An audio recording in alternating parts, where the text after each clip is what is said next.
l'homme des douleurs, voici l'eau. Zamba pambula bino. Devoir na biso ezala kiboy. Amen. Alléluia. Na yamba kikamoko, un frère de l'église, à Silisi classe, à Zolinga Kobalete, à Zui Musala, à Zananda, Bilo Onyosi Anda, à que plus loin à Somina Moutou, Baoutaki, de Mété, moi il n'a pas de précision à venir, j'attends mais Pembenya ba première. Moi ça je sais que de tous les temps, à Salek na frère, na qui fiancé na bango, ceux qui a taba, ba fangi bazo solo na frère. Moi le frère reste doté. Bazo solo jipa ya ser suka tombo mi genou mon isami frère. Non non non ser to banganza. Finika. Amen. Pona sera kanisa ki nzamba sali grâce. Apesiye mutoyo quand même aza musanto. Amen. Frère aza nanda sera ya ulambela frère nanda ata sera zolinga kota frère zo mabatuta nikabo omoni photo banga nzambe nanu to balalite il faut te mériter bénédiction.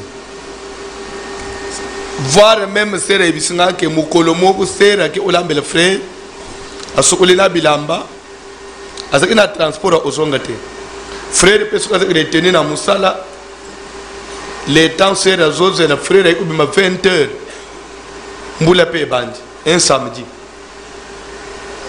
na moyen ubima mbula makasi ubika bambula musebeta ti mbule ke au-delà ya minuit mai na balabala sera bite na benga kananda mwana kende lero ezatena la sera là le frère là na salon abisi sera bloqué pour ta chambre pour ata satana tante ngai pour tezela okam to banga zam babangi zam amen mais ko bino ozo seka ndegere ko banga zambe zamabe nzamba sal grâce babalan bapamboli libala kaka après fête à mariage baya o déposer batunanda kuti ba paremba kei sera otia sokoli abimi tango zoya na chambre frère a évité à na salon ebisike so lati o ebisanga na yi sera la tellement nazat ayo no na boye ki ko brutaliser yo le toma en mariage na solo ina nzambe na sala veut so nzamba sungana ba bitumba nyoso to balani bien na usale 7 jours à service sans toucher yo sera le bien ça feu to landa matin moi to buka feu sala service na yo frère ina salon sera na chambre so chose grave que même à ton frère azo tu osogol azo bi manadouche asalati bilamba so linga pa la mafuti fa bi misase akanga chambre oh nazana veut amen 6e jour il y a que service c'est aussi le lobby veille à 7e jour oh la lotindoto to partager usunganga na discernement nazo kende na nzela neti nazo lukelo komoko mboka ngo mutumo epsinga ndo d'après information zakina nguna ndoto mboko ifala zo eloko ekomi pembeni akutane na mutumo ebiseke no elo ozoluka ozwango na mboko anate il faut que na mboko ezali kolo kuna alibe za musika lizabite mboko ezokende sikoyo okosala même distance que mboko ifale okende ebisimo asina yela isinini yo c'est que namoni nzamba le bifona ba 7 jours après discernement moi ça le bilambo que 7 jours est belete et aussi 7 jours est scellé kota na chambre oh non bilembo nanganyo na sambele inano ikokite ngana za ana salon babandi ukende 6 mois donc sera zolo bake atanzo to na ye na mona te 6 mois na mituni sikoyo na balinini sera banji ba souci sera banji kokonda azo lie bien azo lat mazo konda amen est-ce que yo peut faut konda yo konda na makambo ya bongo nani akokonda na makambo ya bongo tombola msapi na zolba nani célibataire nini akokonda na makambo ya bongo ato obali makambo ya bongo ukonda oya kokonda tombola msapi oya okonda ta tombola msapi oya kokonda te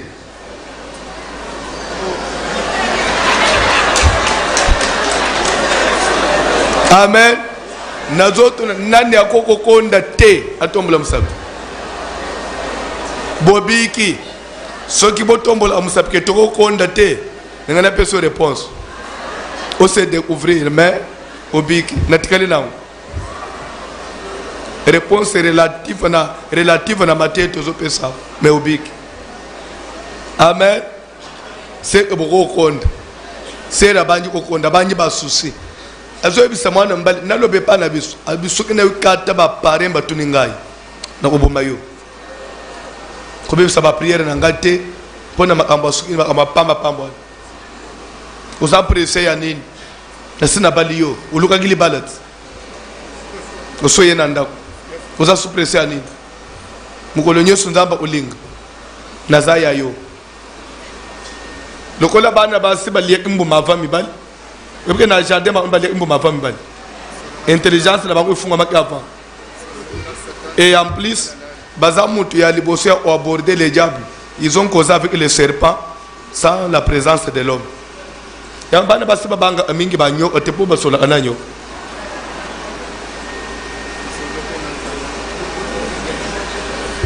kola pambula bino mwana mwasa lobina uzoye avec une habitude ulandanga na radio mukolo moko mobali na musala mwana mwasa telefone ye nazoka biente nazaki na maladi mo una boya ipe ko yebisa yo pour ne pas te démoraliser mais maladi wana suke salinga ndenga nazo sentir bo suke na sali crise wana eza biente sala tu eza na médecin landela anga nda yebikisa pesa anga sala tu yak mbala atu musala yembango akoti tanga mwana mwasa sentir mbala laksone na porte mwana mwasa otina mbeto abandi usala abo njira malaji ande abmise fulufulu mwana mbala otabo Seigneur qu'est-ce qui se passe prière abengani na milimu mabe mwana mwasa se remettre oh na uchi musika mbala lui gloire au Seigneur nin oh non faut omisanga pa médecin nangai ana komina inchas po nazaki na ordonnance sangu na somba kisho ana mena bungisa ordonnance période de préparation à mariage vraiment ba préparatif wana na bungisa il faut que komelanga kisi ba matina mutu mwana mwasa zo diriger ye ba komia na kabambar plateau tozo plateau ba komika kawo stop zelamke médecin za pembenya centre za pembenya mais tata mwasa na biso mo osambela ka na église vraiment ida église ba tata mwasa na tuna nanu sokaza mbali ateli mali sala noki wibo za malaji mwana mwasa otia tuni pasteur za effectivement naziko ya manabiro an ayibisi bandi bazana porte pardon nazo remettre gaelo kokota oti aseskiza papa na kosaki dikambo za boy moto angwa za libanda so ebike na otia akokota te ya créer pe stratégie mwana mbali akoti sere lobali kam sere betili kambo na se nasima na bibisi mwana mwasi frère yi reconnaître il me dira la vérité que abotamaki bien mais vers âge ya 13 ans 14 ans amona kaka akomandenga koma wana batterie ana moto asida nyonso koma mai soki même okena na charge ba chebo e ba borne ba élément nyonso zoto atake ba o changer les mamu bazongisa mususu. Amen. Alléluia. Obe bateri mususu atezo simba moto amuke yake suki botindi ke ko pela tana matindi ya lobi ata moto atablo suko fungoli contact et pela atre ndesko na zotu. Dans ces cas-là, papa yo za pasteur bien maman yo nde pasteur okoyebisa mwana mwasi ana sala nde devoir est bon. Je pense que maintenant tout le monde tozana likam on peut répondre. Nana on peut se réponse. Frère Azana Simamek.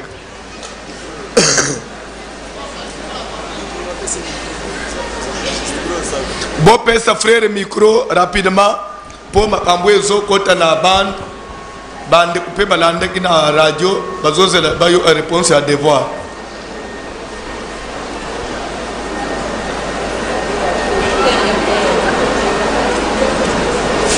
Bona ngai libale wana ekoko fate esengeli mwasi aloka délivrance ya mobali na ye po bazala bomoko parce que ça déjà veille pour cela ça.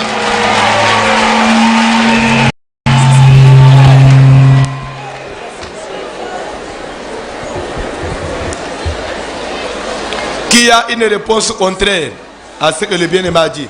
C'est lui qui peut contredire ce que le bien-aimé a dit. Peut soyez micro. Te kota ba maman. Peut ça maman micro. Contraire.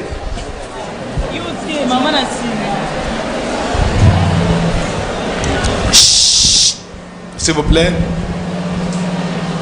Bande kwa alléluia.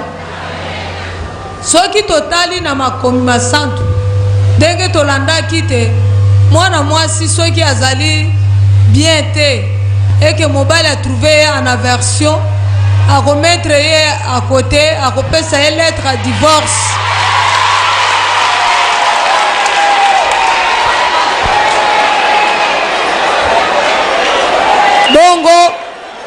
Bongo sika sikoyo na esika wana mwana mwasi akoki pe kotia kopesa pe mobali lettre ya divorce po na ndenge ke ye pe azali satisfait te. Amen.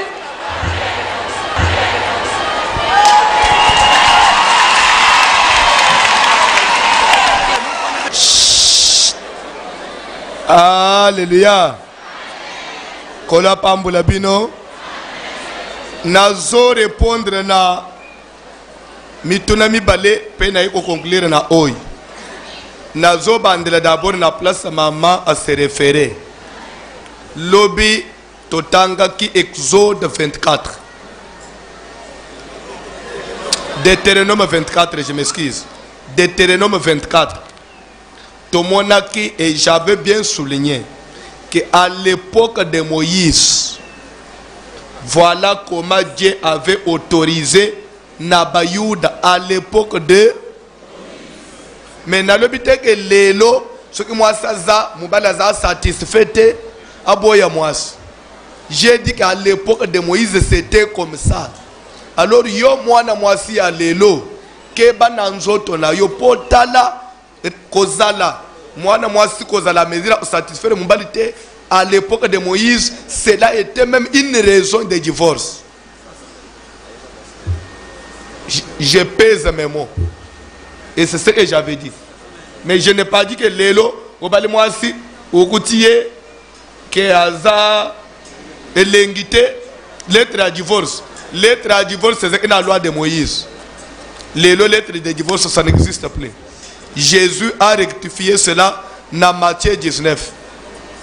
C'est là où lettre à divorce est tombée dans Matthieu 19.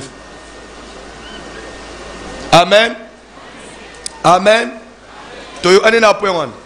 Na nous na répondre au ya devoir te. Na bande d'abord pour nous rectifier.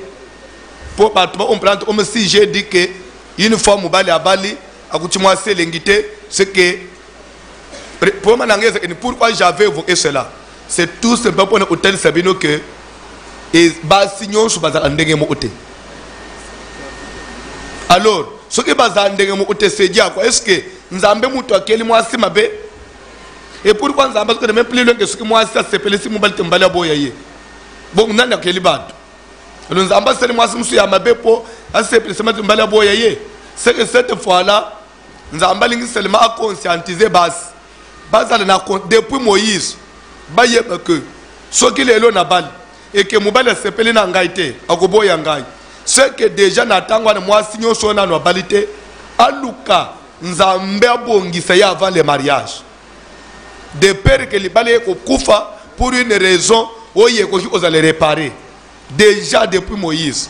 Alors c'est pour dire que même bana basignon sur les lots avant le mariage le cas de délivrance surtout na makambo semblable na oye zana sea autres autres phénomène mari de nuit toko koma nazo répondre mutuna ya mibale puisque makambo tozote ya. Je vous avais dit que Dieu a fait quand même grâce à Kinshasa, même à Brazzaville. Tous en audition makas. C'est que moindre erreur, tu induis à te beler na erreur. Na enseignement, au tozala kinango, semaine passée, na évoqué qui pouvait moko.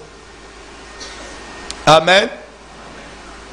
Je crois que c'était même avant de voyager. Na évoqué qui pouvait moko. Bande ko na bango na butu na lemba nde mama mo opose ki mutu na lobi ke botaki polémique na quartier na bango makasi pona nini pasteur na bino te ya lobi ke mobali ya mutu azalaka te mwasi ya mutu nde azalaka omonite ka zo encourager ba mibali bazala ba polygame. Amen. Ce n'est pas dans ce sens là ngana lobelaki. Écoutez d'abord sans son gana lobelaki. Est-ce qu'on peut d'abord nous lire les 10 commandements? Hein? Et dans la moutoyebi mukando ba 10 commandements izala. Izala mukanda nini? Exode combien? Pardon? Est-ce que bako tangele biso? Un peu rapidement.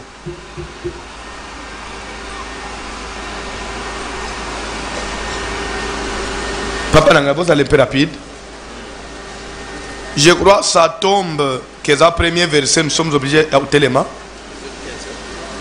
Banda la premier verset. 20.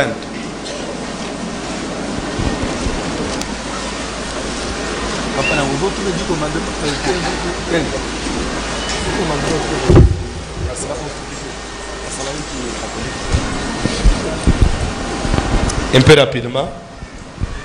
Exode chapitre 20. À partir du premier verset, nous lisons au nom de Jésus. Alors Dieu prononça toutes ces paroles en disant: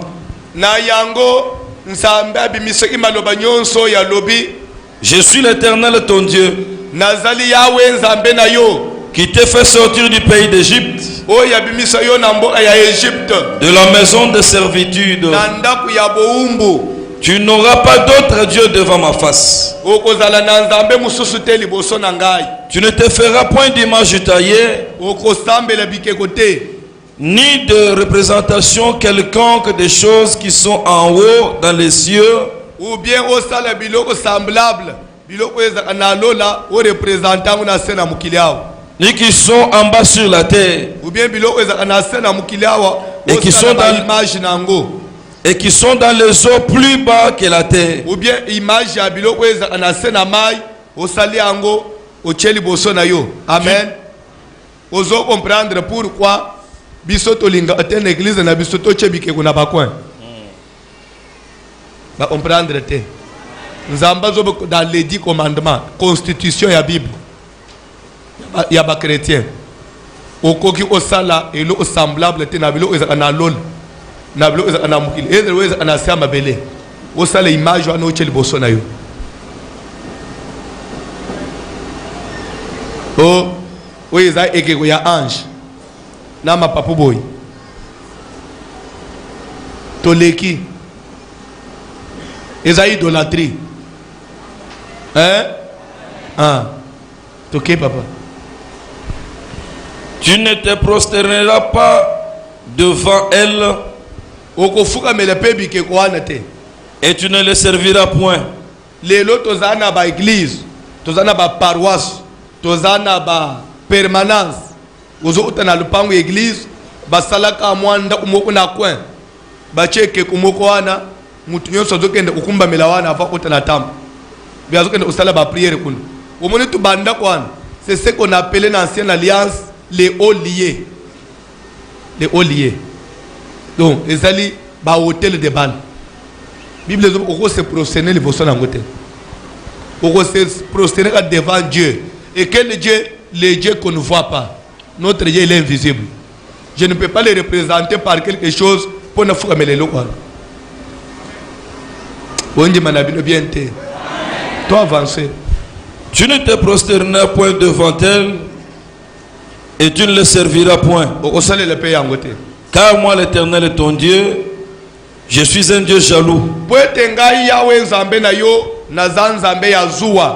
qui punit l'iniquité des pères sur les enfants jusqu'à la troisième et la quatrième génération.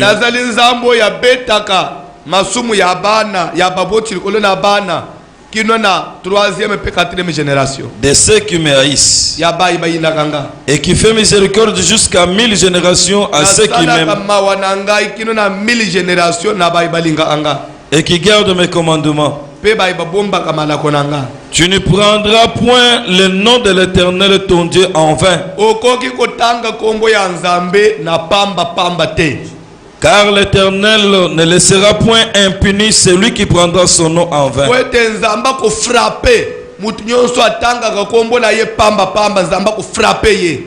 Souviens-toi du jour du repos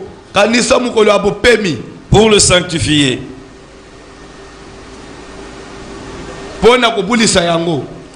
Tu travailleras 6 jours et tu feras tout ton ouvrage. Mais le 7e jour est le jour du repos de l'Éternel, ton Dieu. Amen. Kasi 7e jour, ezali mukolo ya nzambe na yo. Tu ne feras aucun ouvrage, ni toi, ni ton fils, ni ta fille, ni ton serviteur, ni ta servante, ni ton bétail, ni l'étranger qui est dans les portes.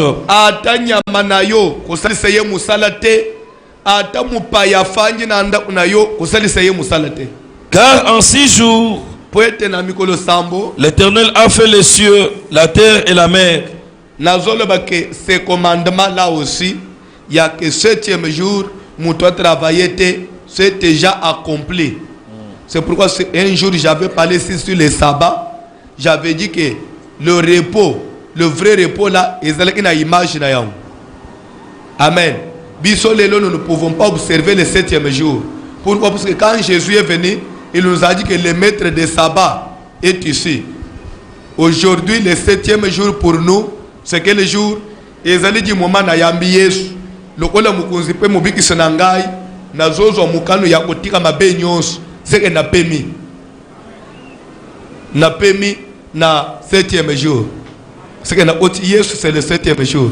Quand il entre en quelqu'un, il te fait reposer na domination nyonso ya masu. Pe azo peso délivrance. Sonji ma bien té. Toi avancer na biso papa. Car en 6 jours l'Éternel a fait les cieux, la terre et la mer, et tout ce qui est contenu. Et il s'est reposé le 7e jour. C'est pourquoi l'Éternel a béni le jour du repos et l'a sanctifié. Oui. Honore ton père et ta mère, Tosa papa, tosa maman, afin que tes jours se prolongent dans le pays que l'Éternel ton Dieu te donne. Tu ne tueras point. Tu ne commettras point d'adultère. Tu ne déroberas point. Tu ne porteras point de faux témoignages contre ton prochain. Tu ne convoiteras point la maison de ton prochain. 17e. Pardon? 17e. 17e. Verset 17e. 40e commandement. C'est le 8e commandement. 8e. Amen. Bino bokota malongi te. To omina 8e commandement.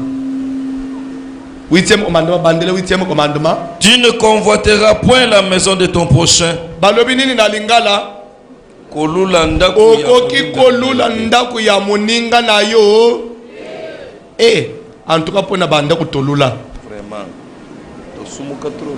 kamwanda koyo tobuka a 8e omandama butu moyi. Amen. Toi avancer. Tu ne convoiteras point la femme de ton prochain, Okoki kolula mwasi ya ndeko na yo tokei. ni son serviteur, ni sa servante, Okoki pe kolula mutu ya musala ya ndeko na yo tetele ya mobali ezala ya mwasi. ni son bœuf, ni son âne, Okolula ngombe ya muninga na otobe mpunda na ye. ni aucune chose qui appartienne à ton prochain. Okoki kolule loko moko te ezali ko appartenir na muninga na yo. Tout le peuple entendait le coup. Stop. Mais je m'attendais aussi na commandement osiko balobake yo pe mwasi kolula mobali ya muninga na yo te. Mais balobi nini? Yo mobali kolula mwasi ya basukeli wana. Wofana. Awo tozana nouveau na Ancien Testament. Nouveau Testament. 1 Corinthiens chapitre 7. Rapidement. 39e verset.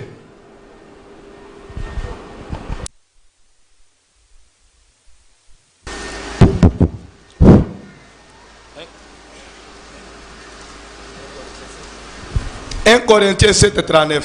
1 Corinthiens chapitre 7, 39e verset. Une femme est liée aussi longtemps que son mari est vivant. Balobi nini? Une femme est liée aussi longtemps que son mari est Vivant. toqué. Mais si le mari meurt, Kasi soki mobali na ya kufi, elle est libre de se marier avec qui elle veut. akomi somi ya kobala mobali nyonso ya kolinga. Seulement Kasi ezala kaka que ce soit dans le Seigneur. kati na nkolo. Toqué. Et le plus heureuse, néanmoins, Esili papa, esili pe baleki na makambo mosusu. Mais pourquoi on n'a pas dit un homme est lié à sa femme aussi longtemps que la femme vit? Na yebita suki bozali awo. Na yebita suki bozali awo. D'abord, na tiki ba papa, je suis en face ya ba maman na ba sœur. Na yebita suki toza na Bible. Kuna balobi okolula mwasi ya muninga na yo. Na nouveau testament bazo bete mwasi azali condamné ya ko appartenir na mobali oyo ya baliye aussi longtemps que mobali azana bomoyi. Akoki ko bouger te. Pour azala libre asuki mobali akufi. Mais pourquoi suko balobi pete puisque na Bible suko balobi likambo mwasi balobi ape ya mobali. Bande ko papa zona 1 Corinthiens 7 tanga verset 4 verset 5. Rapidement, zala souple papa. 1 Corinthiens 7. 1 Corinthiens chapitre 7 verset 4 4 et et 5. 5. Ce n'est pas la femme qui dispose de son corps, Ezali mwasi te mutu aza na autorité ya nzoto na ye, c'est son mari. eza mobali na ye. De même, De même, ce n'est pas le mari qui dispose de son propre omoni ke corps, ntango bazolobela makambo mosusu bazolobela mwasi mpe balobeli mobali. Mais pourquoi na baverse mosusu balobi kaka mwasi batiki mobali? Or quand on parlait na makambo nyonso soki balobi na ngambo ya mwasi bake mpe balobi na ngambo ya mobali, c'est que là il y a égalité. Mais pourquoi na point oyo bazoloba okolula mwasi ya moninga na yo te baleki balobi teke yo mpe mwasi kolula mobali ya moninga na yo te bake kuna balobi ete mwasi azali liye na mobali, mais olie baloba peke mobali mpe azali liye na mwasi wana batiki. Bozomona teke ya un problème là-bas. Ah, bozolanda to bozolanda te. C'est dans ce sens-là ndenga na lobelaki boy. Si il y avait des gens qui m'avaient bien suivi, moi si akoki ko s'égaler na mobali te ya ke mobali na nga sali boy nga pe na osala boy. Moi si na mobali na likambo mariage bazal ndenge mo hotel boso na Nzambe. La femme appartient à l'homme comme propriété privée. À partir de quoi? Puisque c'est l'homme qui a payé la dot. Tandis que la femme n'a pas épousé l'homme. La femme n'a rien payé. À partir, ozomona Nzamba zocha mwasi, lokola abanyira bo kolula ndako ya muninga note. Or muningo ndako asadi asombi yangu na mbongo. Atongi yangu na mbongo. Kolula mpunda na yete. Kolula eloko na ye nyonso za ko appartenir te pe kolula mwasi na yete. du moment mobali aga bali mwasi na ye bazoba ke ezali propriété privée na ye soki azalaki libre oui mais lokola mutu moko asabali ye yo mobali mosusu na plus droit ya koenvie ye. Alors mwasi mpe akokende kobali bandeko nalobi ke moi je ne suis qu'un prédicateur de la Bible. Je ne peux me limiter à ce que Dieu m'a dit, ce que j'ai vu dans la Bible. Est-ce qu'on a qui se peut que l'homme est aussi lié à sa femme aussi, du moment où la Bible n'a pas. La Bible est combien?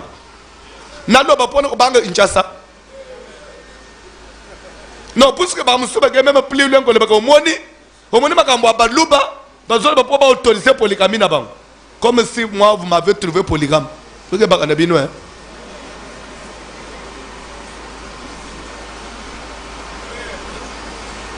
Nous avons avancé. Ton côté est liloba na nzambe ndengezali. Papa, 1 Corinthiens 11, bande na premier verset. Boniko, bozo tout le monde na munoko. 1 Corinthiens chapitre 11 à partir du premier verset. Oui. Soyez mes imitateurs. Oui, boza la balangi sinangai. Comme je le suis moi-même de Christ. Lokola ngai pe na landaka Yesu. Je vous loue de ce que vous vous souvenez de moi à tous égards et de ce que vous retenez mes instructions telles que je vous les ai données. Paul loue tout celui qui retient les instructions telles que Salanini a pesé la yang. Toi avancez. 1 veux cependant que vous sachiez que Christ est le chef de tout homme. Que l'homme est le chef de la femme. Moi aussi. Stop. Elingi koloba nini? Elingi koloba que. Na tout ce que vous avez. Na makambo etali relation ya mwasi na mobali. Amen. Soki mobali oya bali a déconné a tamboli mabe azana vie ya kindumba, automatiquement il a des comptes à rendre à Dieu. Quand on dit Christ est le chef, ça veut dire que Christ contrôle tout homme. Ne croyez pas que Dieu laissera impuni l'homme qui se me conduit. Non. Puisqu'il est son chef, il va le contrôler. Mais tandis que la femme, quand une femme mariée se méconduit, automatiquement elle a un problème avec son mari et non Dieu. C'est pourquoi au moins la Bible est plus loin. Quand le bête nga Yesu na autorisé ce que moi ça c'est kindumba yo mobali okoki ko boyeye et aussi mobali pe o ya trouvé que na limbisiye il n'a pas péché. Donc c'est-à-dire que pour moi nzamba tiki mobali yemo asala nini a décidé nzamba asali boy eloko na yo sala ndengo lingi.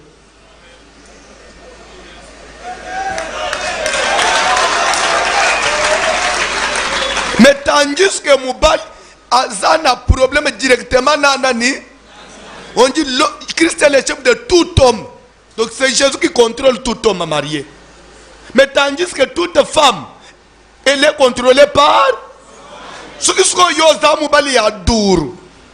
Ozo contrôler moi sina yote. Ya nzambe za wapi? Po mibali ya duru bazali hao. Moi sina yebazo simbe na mapeka tout le temps. Il ne dit rien. Abika tobo ya makambu. Duru.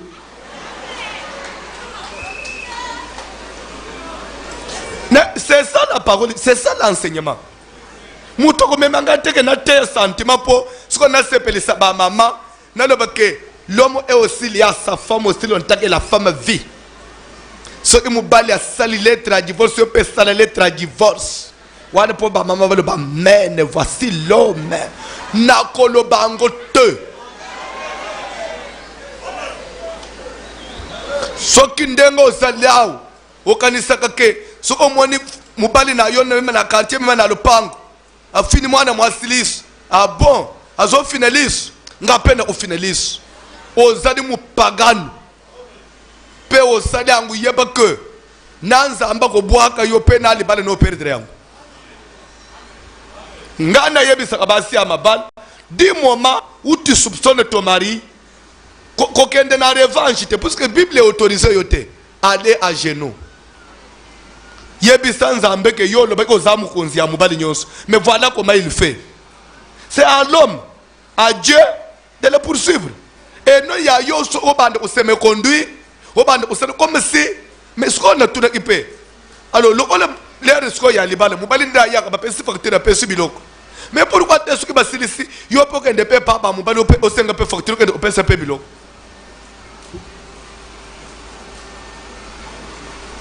Amen. Alléluia. Matthieu 19, bandana 4e verset, tout ce que l'on a tout dans Matthieu. Matthieu 19, tu vas dans verset 4. Bon, c'est que quand nous disons que l'homme ne dépend pas de l'homme, nous avons une chance. Nous sommes à la liberté. Amen. Alléluia. D'ailleurs, ce qui vous habiter. D'ailleurs, ce qui vous habiter. Malachi azolo baboy malamu kutu mutu asala mbeba azala contrôler akoye na muninga na mutu car c'est une chose terrible que de tomber entre les mains du Dieu vivant. Na oyo nzamba zo contrôler na oyo mutu zo contrôler na nazana danger makasi oyo nzamba zo contrôler po ya mutu ko sala obatami so ka moniteur leki po oyo nzamba obatama.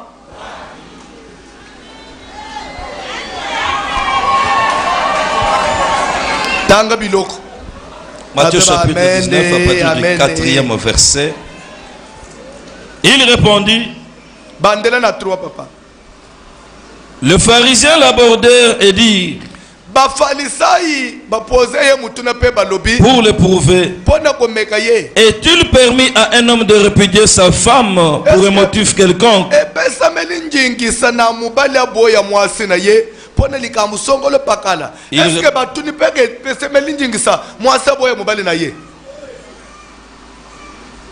Dans le domaine du mariage, c'est l'homme qui peut se prononcer, dire soit que je ne veux plus du mariage ou je veux du mariage, et non la femme. La femme n'a pas la décision sur le mariage.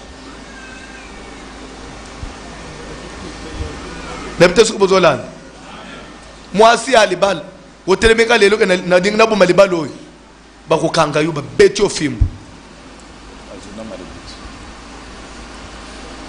To oboye ndenge nini? Tase babali oza Bible dit que la femme est liée, condamnée à vivre avec le mari jusqu'à la mort. Quand on dit lié, condamné. Nde omonaka mukolo bayaka ko bala mwasi. Baboti batuna ka mwasi nazwa mbongo to nazwa te. Ngalula nazwa to nazwa te. Zwa papa ngayo nazozo mbongo abantu zwa nalia tona po ndengo zo pesa ngayawo eza pona bomba te nazo tona ze papa zwa onjimi mubani nanjimi tokei. Il répondit, n'avez-vous pas lu que le Créateur au commencement Yesu ayanoli bango te botanga na Bible te mukeli na ebandeli fit l'homme et la femme, et qu'il dit, c'est pourquoi l'homme quittera son père et sa mère et s'attachera à sa femme, et les deux deviendront une seule chair.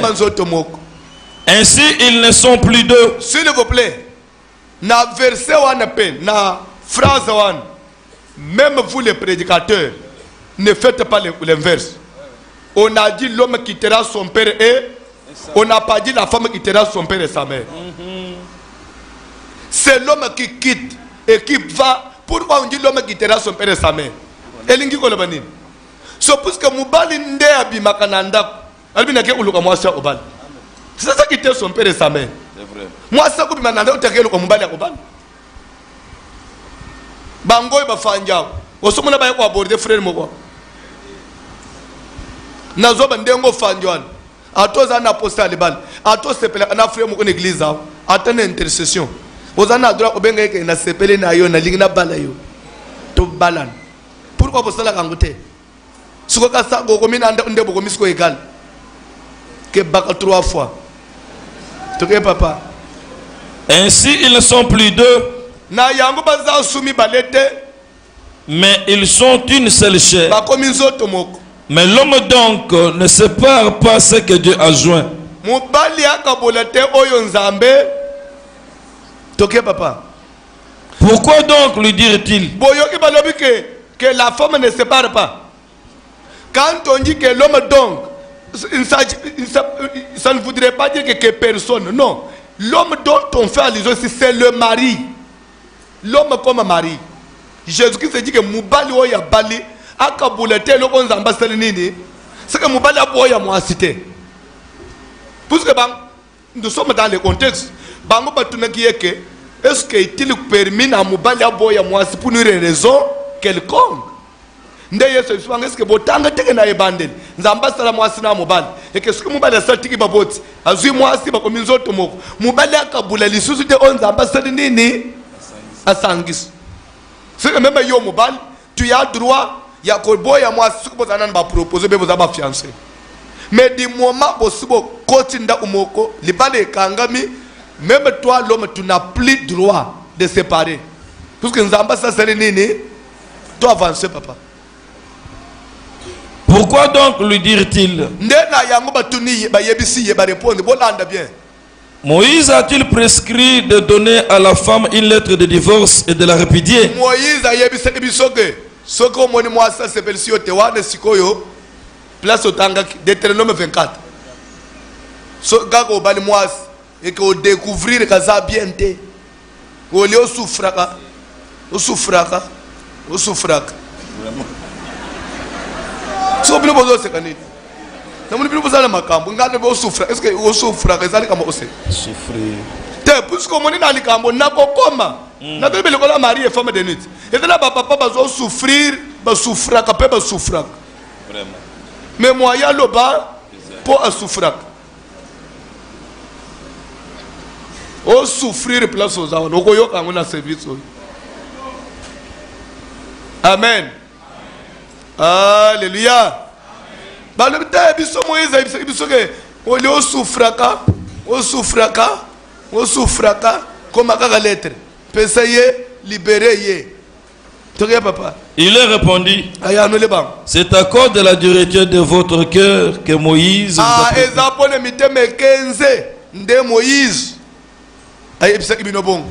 vous a permis de répudier vos femmes. Vous comprenez directement que Jésus a rectifié Deutéronome 24. La lettre de divorce, c'est ça. Vous comprenez comment la Bible, l'article, les ont changé. Ah, on va modifier l'article. On va modifier l'article de la Constitution. Il faut montrer que ça, bien aimé, que ça, comment on dit? Analyse, il y a ancienne alliance. Na nouvelle alliance, qu'on comprenne comment est-ce que tout le monde a autre côté na oi. Ndama kambo échapper na batebele. Amen. C'est comme aussi, peut-être yebele ba comprendre du moment Jacques a comme que quelqu'un parmi vous était malade, qui voit les anciens de l'église, que les anciens prient pour lui en loignant d'huile au nom du Seigneur. Mais lui, quand il y a un loignant d'huile là, il se réfère d'abord à l'ancienne constitution. Mais ce qui a été, avant cette phrase, il y a un rectifié. Mais après tout, la prière fervente du juste, c'est celle qui a une grande. C'est que lui, il n'a pas d'efficacité. C'est à rectifier déjà. Automatiquement, lui, il tombe. Donc, si on dit qu'il tombe dans la maladie. Tu vas dire que c'est la prière fervente du juste. Bino bozo boya mafuta jaka yemo oloba mafuta. Mais tant de phrases c'est ça.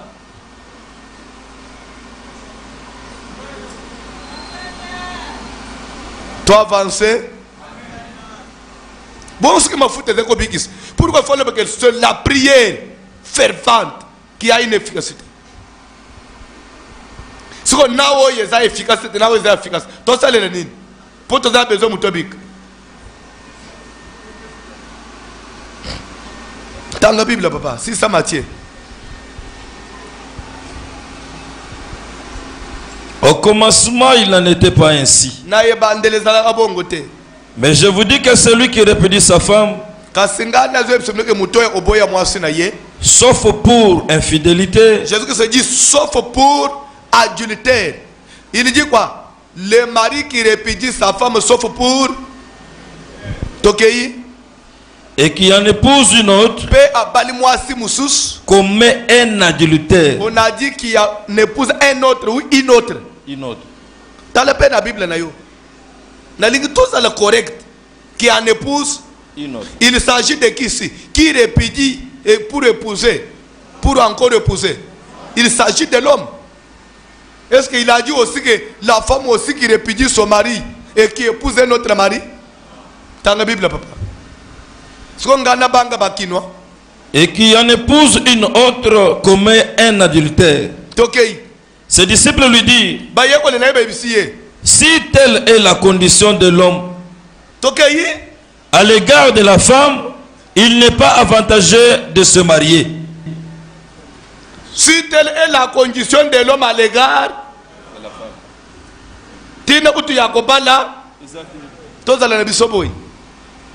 pourquoi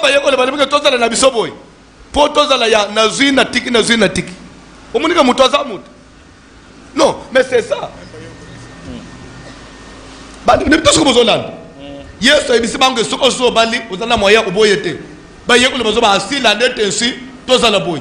Posa la bakweza ni. Tozwaka totika. Ke toza la condamné. Ona ba yekule. Mutoza sikoyo Bible yango clair. Ngasko na ya nalobake. Mwasi na mopali na condition ale bala bazandenge moko.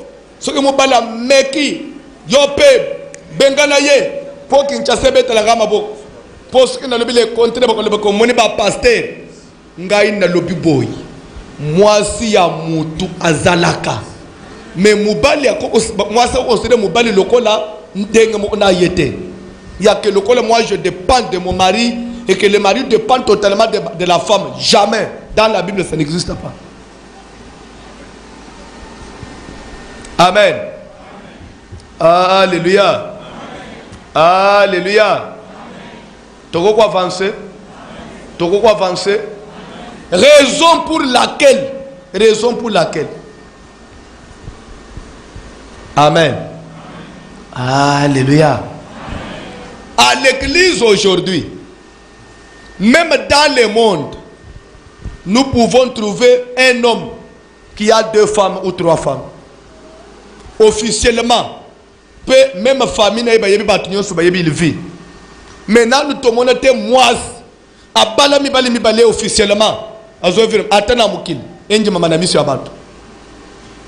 Moi, si Babala Yeba Dotaye na mi balé. Oh, ya na tongo, ya na pope mi bala na ba yebanake, biso mbale to bala marguerite. Osomonang. Ndebo ko imposer ngangwa. Pona banga bin. Mais pourquoi il y a une famille qui est là, il y a une famille qui papa bolsa sumbongo amubali amisatu boli ya botondo na lobi mabe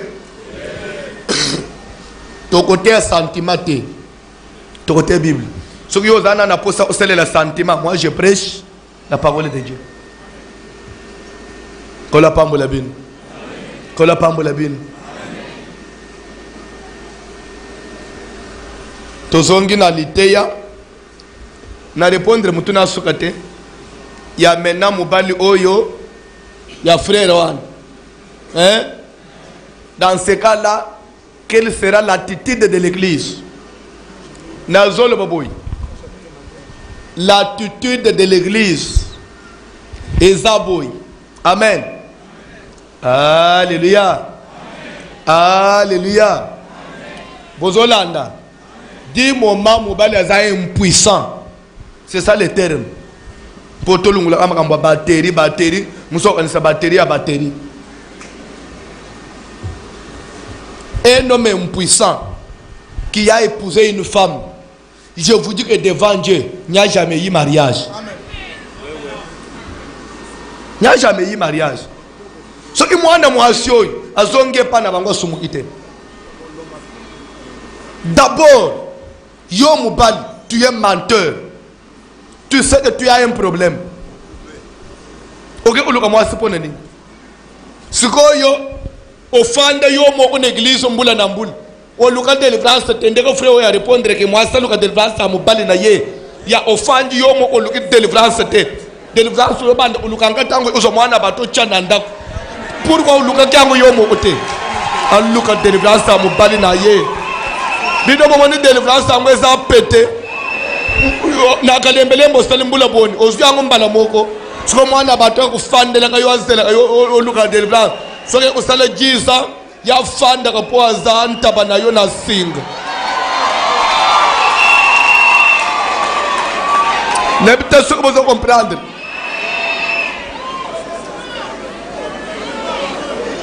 moi si ako fanda na mubalo ya botaka te bazoluka délivrance mais dis-moi mubali yango aza mubali elike ezake nzamba kosala po d'abord aza mubali mais yo d'abord oza mobali te oza neti ngai so délivrance ni tozozel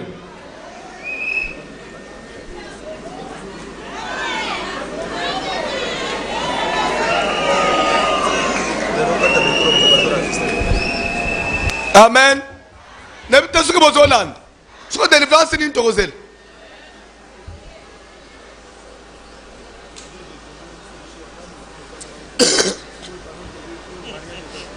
tu avancer puisque ce qui bolangi très bien ce qui toke kotanga bande ko bible ko suka na verset mo côté aux ancienne alliance aux nouvelle alliance na genèse bazolo bake tangu nzambe akeli Adam alalicie asali Ève après le bien ainsi l'homme quittera son père et sa mère s'attachera à la femme les deux deviendront une seule chair amen.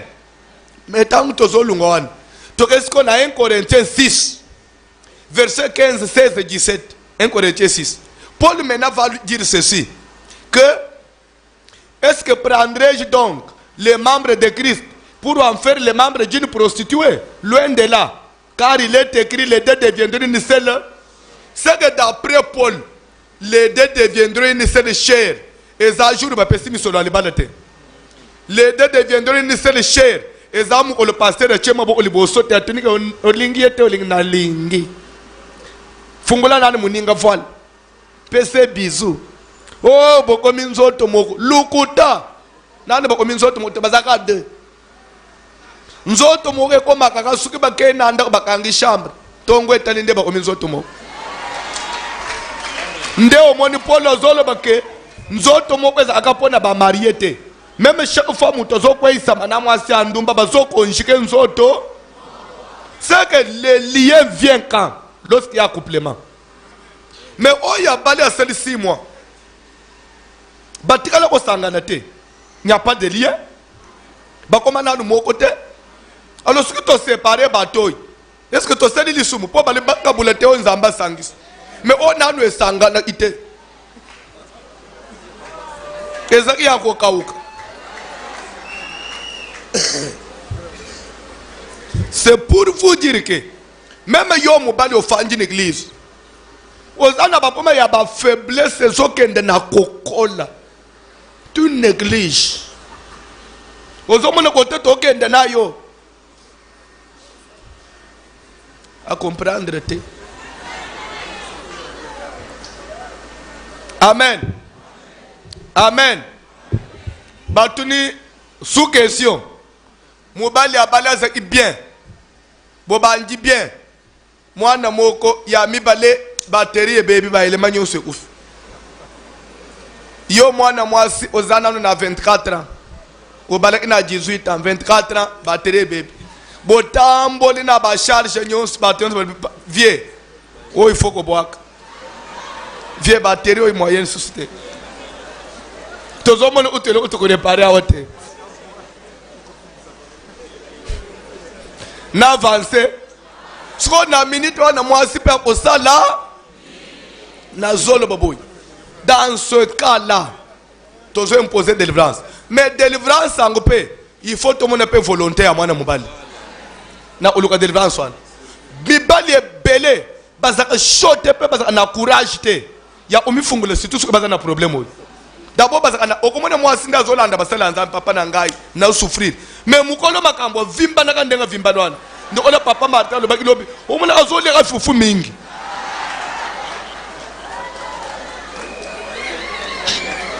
de tels hommes vous mangent pas mal aolia fufu ya ofela azoya mpe monene avimba kingo. Amen. Alors dans ce cas-là, on va observer l'attitude de l'homme. L'homme doit aussi avoir de la volonté. L'homme, j'ai dit ces choses, même si tu es là, je ne les dis pas pour vous humilier, mais pour vous exciter à chercher Dieu. Tout est possible à celui qui croit. Le Dieu que nous servons, à celui qui Lazare et ouf. Qu'est-ce qui manque dans mon temps, un problème pour le développement sans ambassade. Et belé ya batuba utamina ba problème moi. Pesa na volonté na bango ote. Musu zaba mauvais sort babo ele na famille. Musu zaba conséquence ya basi abutu. Oy balandre ibiente, ba détruire. Dans ce cas-là, zala na volonté, zala na courage. Moi si alitanga makile pour big, elle a eu du courage. Elle a dit je vais même par derrière, je vais toucher le vêtement. Ça de tout ce qui est à ton pouvoir pour avoir de la délivrance. Pour ne tirer pour moi na ya bateau pazananda. La Bible donne comme loi que l'homme rende à sa femme ce qu'il lui. Du moment où l'homme n'est plus à mesure de rendre à la femme ce qu'il lui doit. C'est que aux hommes ça gagne nyongolo nyong ya moas. Ce qui peut nyongole que belé. Ba confisquer yonda. Banga che vente publique on prendre te. Amen. Je vais vous dire une chose. Du moment où il n'y a pas de délivrance, des années, moi, je ne pas supporter, patience, ne peut t'observer en go. Si la femme déclare le divorce, elle n'a pas péché. Même pour ceux qui étaient déjà mariés, qui ont eu même 1 ou 2 enfants. Mais le divorce, cette fois-ci, c'est une des raisons où la femme peut aussi demander le divorce. Mais c'est quand ça ne doit pas être après 1 année. Mais après 3 ans, non. Et après un long moment, il y a patience. Puisque tout le monde a fait bassi mususuao. Mumbali a kepo to tikio.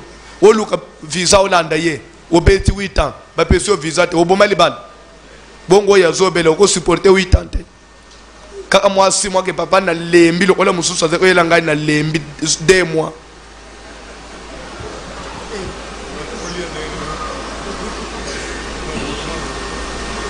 Kola pambula bino na lobi mabe na koko kanga parenthèse auto avancé makambo mabala ezana ba problème tozo le bela sur le phénomène mari et femme. Amen. Totalisagi que phénomène mari et femme de nuit c'est un démon kuti makambo tozo le ba il est mot qu'on a responsable ba makambo bela auto le bien ya ko détruire ba mabala ba. Parce que nous avons vu comment il a saccagé 7 fois mariage à Sarah. 7 fois. Il détruisait le mari. Quand je vais toucher, parler des signes, mais pour aujourd'hui, nous avons sur l'origine des maris de nuit. Pour ceux qui écrivent. Origine.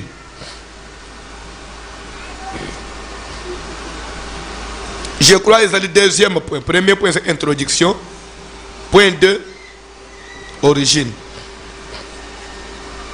Mari de nuit, démon oya mari de nuit asumode. Les démons mauvais. Aouta kawapi. Et ça, la mandengeni na yeko kanga mutu. Pour les loto mon et papa nazo lota ma femme de nuit. Origine na bang. Il faut même oyebi même avant de combattre quelque chose, oyeba origine na yi. Pour combattre le bien. Amen. On nous lit Jean 9, 1 à 4, Petokangi, rapidement.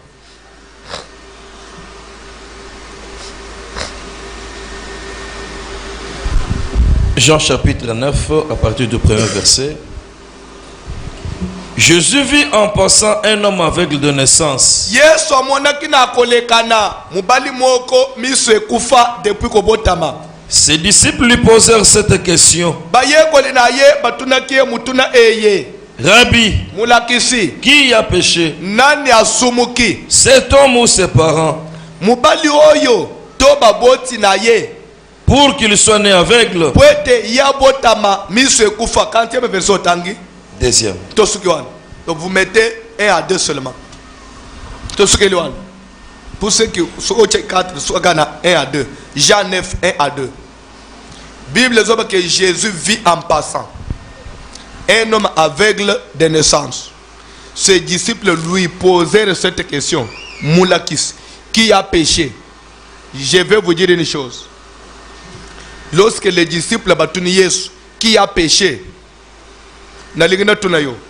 Quel rapport y a-t-il entre péché et moutouane aux aveugles? Mais pourquoi directement toucher péché? C'est puisque d'après la connaissance que les Juifs avaient, le péché ouvre la porte au diable. Donc en d'autres termes, tu peux modifier du moment où on a dit qui a péché, cet homme ou ses parents. En d'autres termes, nous pouvons dire qui a ouvert la porte pour que Satan a boumamouto mis. Est-ce que ça y est ou bien baboti na ye? C'est que dans le domaine de la possession, nous avons des origines.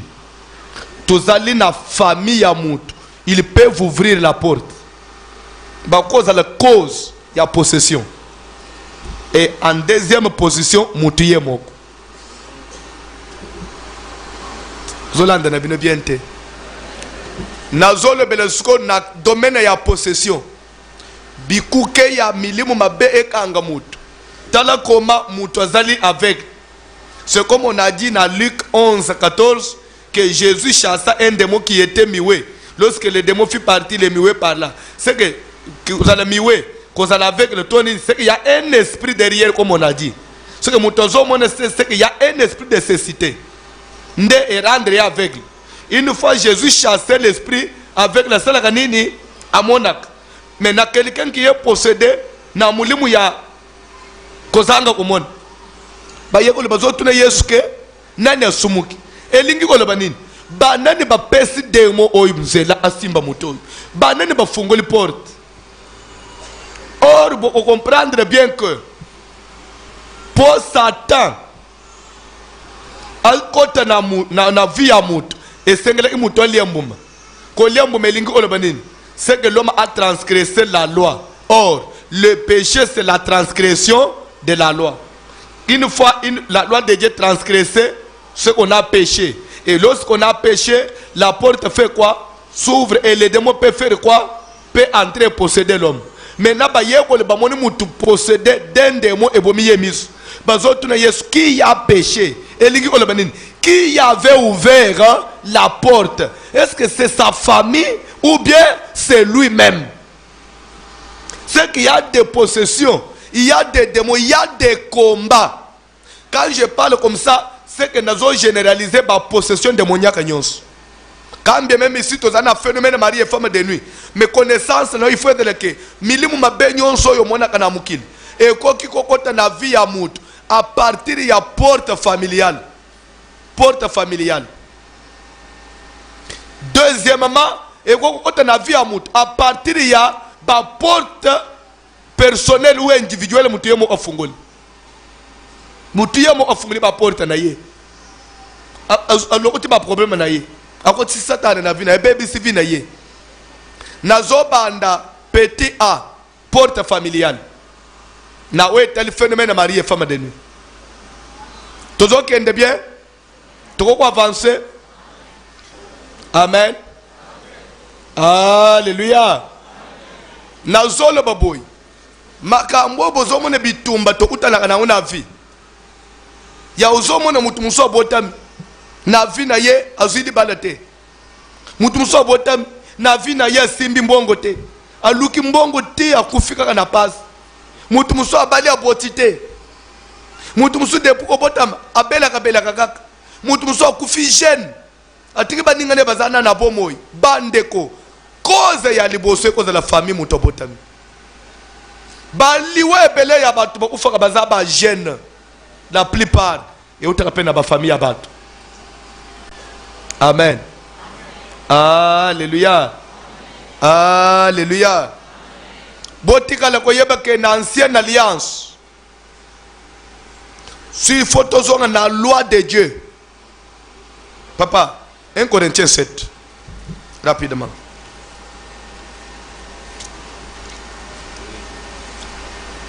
Un Corinthiens 7, je vais te donner le verset.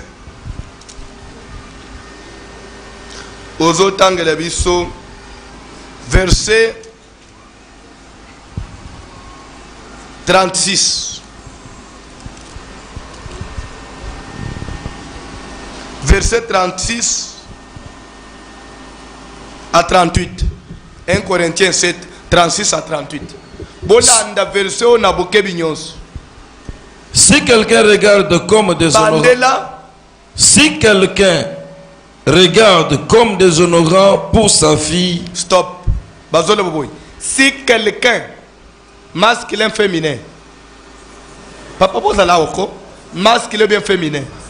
Aux hommes la Bible, papa, pardon.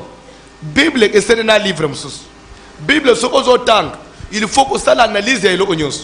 Oui, mais même pourquoi pas utiliser un masculin? Ah, pourquoi pas qu'un féminin? Quand on va jouer, et quand on se met dans la parole de Dieu, tu as une précision dans le côté. Tu as analyse bien. On dit si quelqu'un est un masculin bien féminin, c'est qu'il s'agit d'un homme. Moi, vrai ou faux? Dans d'autres termes, tu as changé ce que ce qui moi, c'est ça, non? Tu avances.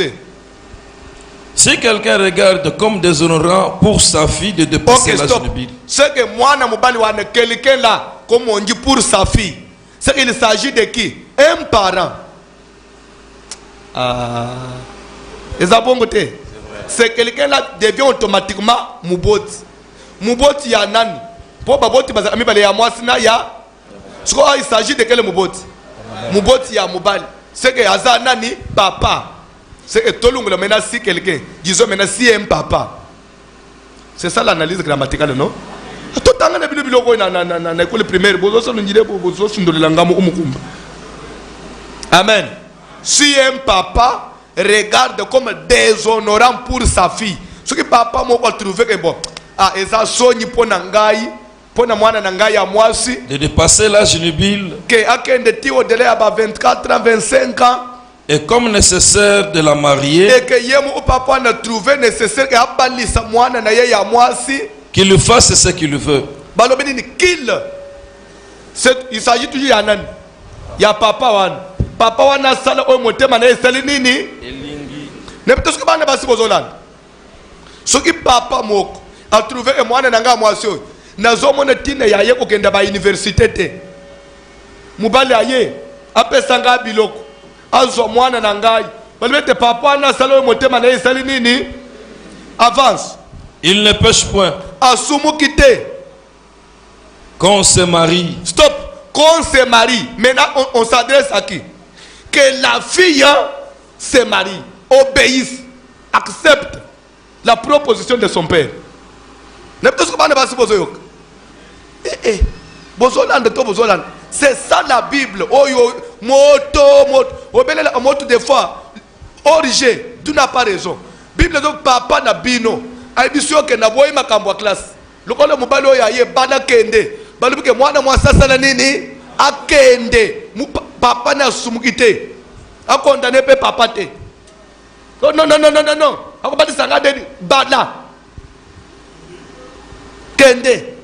Mutozo futa classe boy. Pour faire des ni. Toi avancer.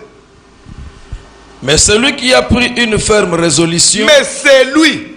Il s'agit toujours de nan. Il y a papa. Kasi papa ya zumo kanu. Sans contrainte avec l'exercice de sa propre volonté. Sans que batindi kaye. Ye mo kwa meki. A trouvé que nazana makoki. et qui a décidé à son cœur de garder sa fille vierge, a décidé na motema na ye a garder mwana na ye ya mwasi abana te avanda bongo, celui-là fait bien. asali malamu malembe na minitwan mwana mwasi ye na mobali papa lobi na boyi makambo alibali mwana mwasi azana droit kubala na makasite mwana mwasi azana droit kukima na mobali te toko biso balike changa ka zemi makambo esina mbala moko lokola zobo changa ka zemi ndenga yo salaka bon siko tamba che uzemi lelo to za wapi na comprendre vite o comprendre lelo azo epeka papa nyonsi na sale simbate lokola moko yele ingake pasteur na ngai umuntu ngezo mona ngai yawo elo umu ezotambula aparka makina na mai elo umu onavira ketambula ate ka makina na mai ngapene bisete na motema alba na motema papa tango njimi motema na pumo le bien papa pumo na bomo nike za ebele ezotambula ya le bika bilo mi balende tikale ezotambula makina na mai ngapene bakisele motema na bakisele na pumo ekomi 4. Alléluia. Ah, musadi na zambi mo pa bakisele yawo alobi na makolo we sadi ko ya awo ekomi 5 na bakise na muno ko ezolo bopona yokayo oile umo etambula te so dezo be iseke na baboti tanga glass ngana ke libala lelo ba ko tuta yo lokola saka box mubale mawate mibali mususu pe a tuta mwana batonjile saka entraînement. Toi avancer papa. Ainsi celui qui marie sa fille fait bien. Na diango mwana papa ya zobalisa mwana ya mwasi asali. Et celui qui ne la marie pas fait mieux. Papa pa boyi ko balisa mwana ya mwasi asali malamu ko koleka. Siko na lingina yebisa binu na point oyi. Lokola nzamba zo ke papa ya boyi ko balisa mwana ya mwasi asumukite. Suki satana koteli na verse oyi ayebisi pe papa moko ya ndoki ke nzambe na bango kuto autoriza ata obalisi yete obala ye kaka yo moko na butu papa na profiter te. Vous voyez une porte familiale, raison pour laquelle la plupart ya basi ya butu mibali ya butu eza amakambo ya famille soko landeli bien c'est lié na bakutumi ya bato oh to aba chef coutumier na pa famille ya ba chef coutumier. Il y a d'autres sacrifices. Et ça n'a pas d'alliance avec ce Salem. Oui, vous avez bana basi bafanda na mabala te. Soki mwana mwasi azoluka mbongo ye moko. Azoluka vie ye moko. Ozomona zo prospérer. Azo sala ba faire. Mwana mwasi azana mbongo koleka na bana mibali. Une fois à 10 000 balles, makamunyo se ouf. Na ya mobali esimba te. Il y a des femmes comme ça. Des femmes comme ça. Amen. Alléluia.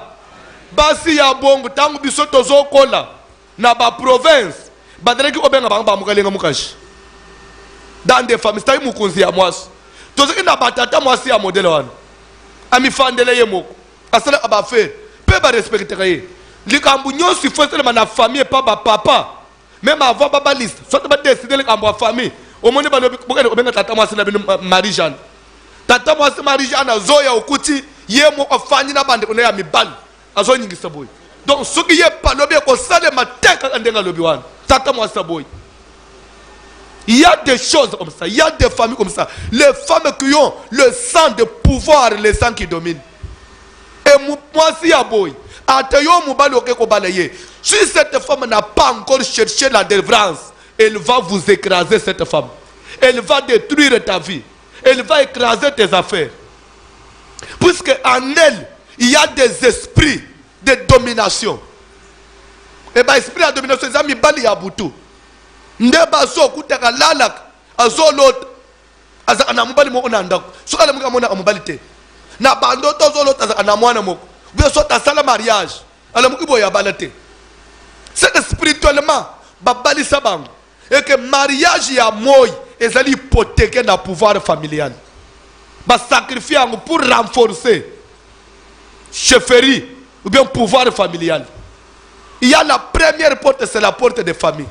Oh, il est là, moi, moi, zo mito. Ndo monaka, bana mike, moi, moi, si à 6 ans. Azola le nambet, mais uzokuti unjina zanamu bale zosala baje unjina zanamu mais mwana muke ya 6 ans e uti wapi eza biloko familial ndo uzokuta basinye wana eza pa ba mikolo na ba ibabala te bazo vivre les mêmes phénomènes comme tout ne teke uti wapi ba yekoli ya Yesu batuni rabi qui a ouvert la porte. Est-ce que c'est cette sœur ou bien sa famille? Yayo c'est ta famille. Ozali victime ya musisa ya famille obotami. Papa Nabino à cause ya course au pouvoir. Les lobotika na yebisa bino Kinshasa nanda. Ba élection yango yeye na République démocratique du Congo. Ezana batu bazo postuler na motema pembe na maboko pire. Bazo luka ba voter ba mais zana ba musu ba ke osala ba sacrifice ba koti banda ku ya ndenge na ndenge mais na banda kwa na baza ku s'imaginer ba conséquences te e ko yeli kolo ya bana c'est comme ça que to na ba kunzi moko ba renya kana ba gouvernement eleka ba république eleka muto asala succès matakita mais so olandeli bo abota kate musu olandeli bo bana nyoso ku faka kaka bana bizengi na ndako mais pouvoir nini ndeko ya zanango. Vous allez penser que c'est na pamba. Eza pamba. Ndevina yeza bongo. Eza na batu pour avoir le pouvoir. Bamusu pour faire le commerce ici. Asana kombo na mboka. Kasomba mitu kakende sangu. A sacrifier mariage abana na ye. Odi moment bazo sacrifier mariage pour réussir. Quand on dit sacrifier le mariage, ça voudrait dire quoi? C'est que spirituellement, bakamati bana nyosu ya basi, babadisi bangu na ba esprit. Le connaissez quoi babadisi bangu na ba esprit? Comme l'esprit domine le physique, na bu mutu boy. Bakosa le même semblant. Une fois on a déjà sacrifié le mariage, physiquement, on peut faire semblant ya basali babadisi yo.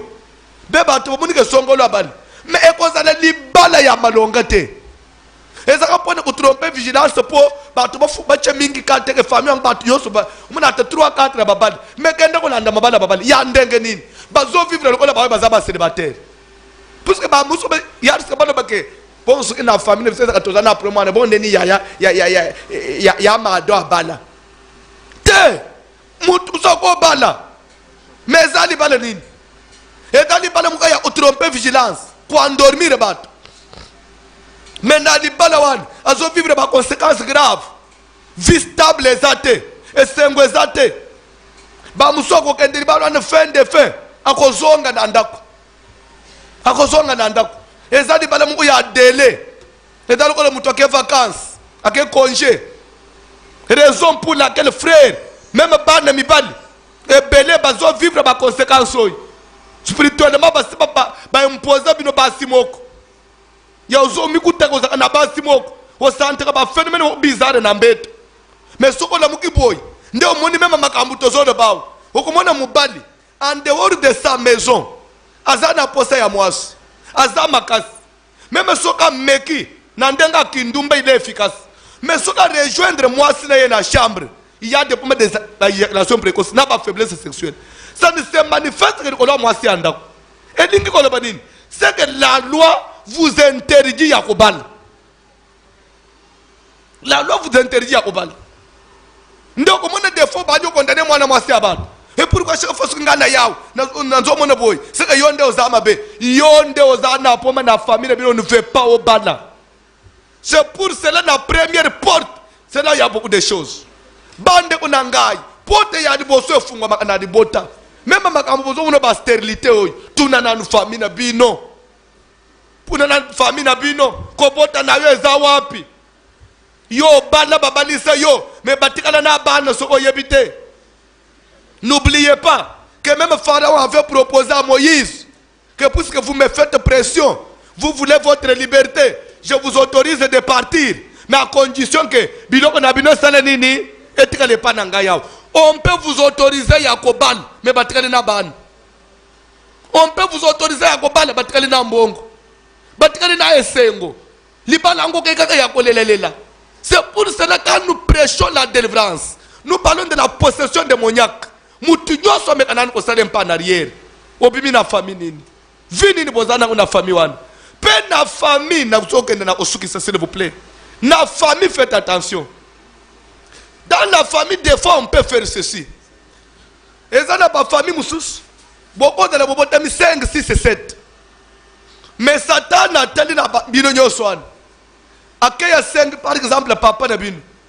A 5 koko na bino. Ke na bana ya mwana na yo wana. Pesanga koko na yo ya mine. Nde des fois, pour trouver famille Moussous. Batu nyonso baza na vie ya bien.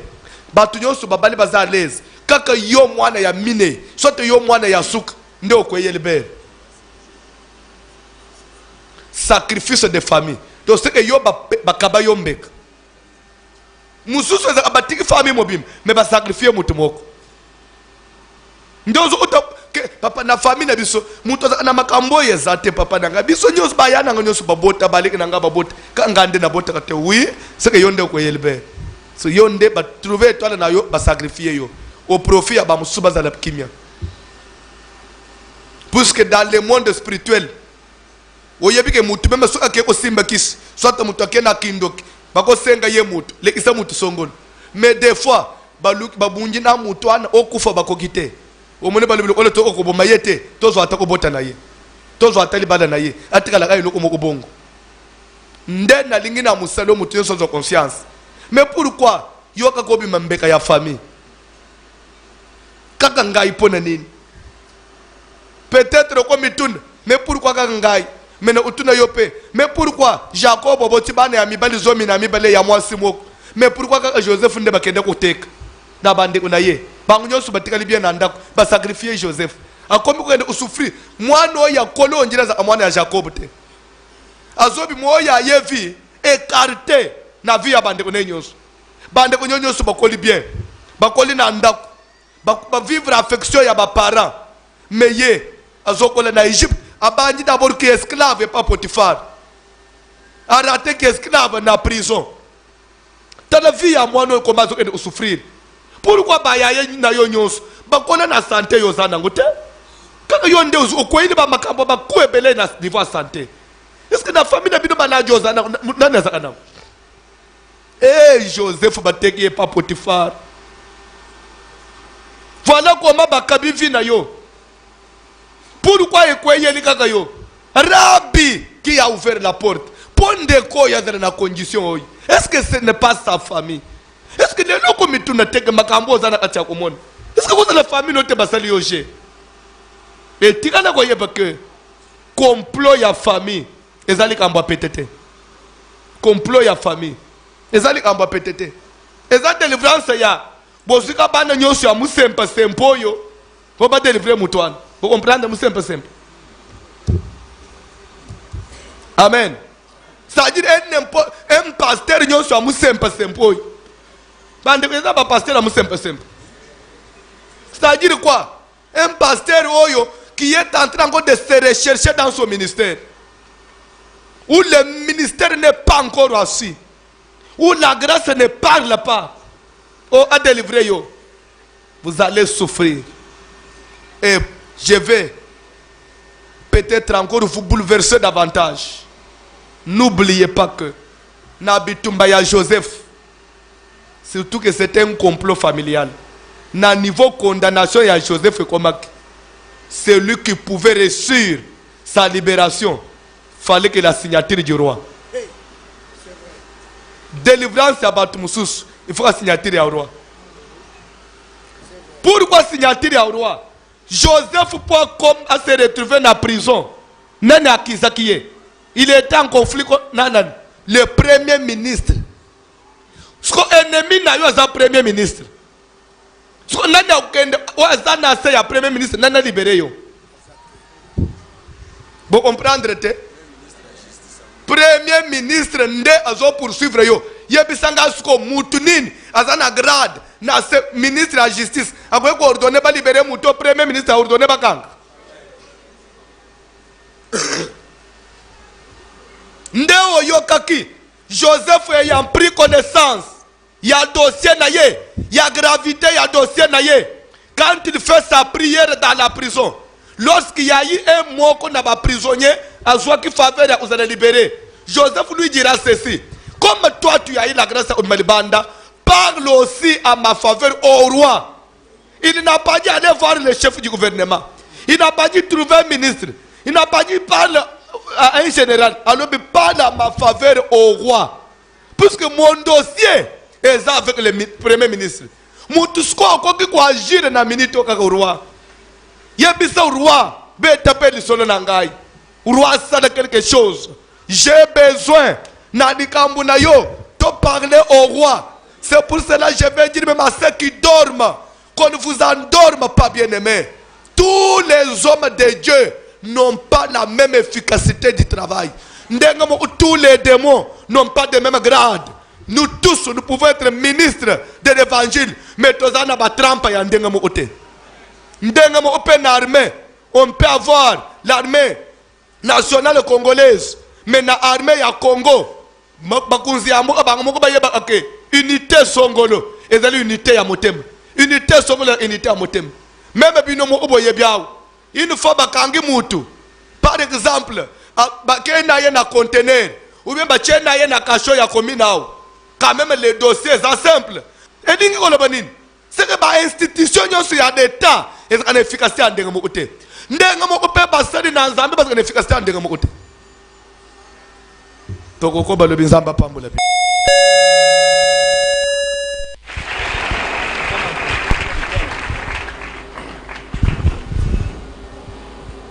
Betela Yesu Kristo maboko makasi. Voici l'homme. Possession démoniaque. À chacun sa grâce, à chacun son appel. Merci à l'homme de Dieu, mon père, le pasteur François Moutombo. Voici l'homme pour cet enseignement combien riche. Et peuple de Dieu, vous venez de nous suivre. Peut-être c'est pour la première fois que vous êtes tombé sur cette chaîne, Likondi Prod, dans les archives de Papa Likondi. Bien nommé, c'est un enseignement qui date de 2011. Nous sommes au mois de juin 2011, pratiquement plus de 13 ans que cet enseignement a été prêché, mais qui recouvre toujours un caractère récent. Vous êtes nouveau, abonnez-vous. Vous êtes nouveau, partagez pour sauver des vies. Vous êtes nouveau, bien-aimé dans le Seigneur, enregistrez-vous, abonnez-vous et surtout, activez la cloche de notification pour recevoir d'autres vidéos. Moi, c'est Papa Likondi, la colonne vertébrale. Restez branchés, restez soudés. On se retrouve dans le prochain numéro. Ciao.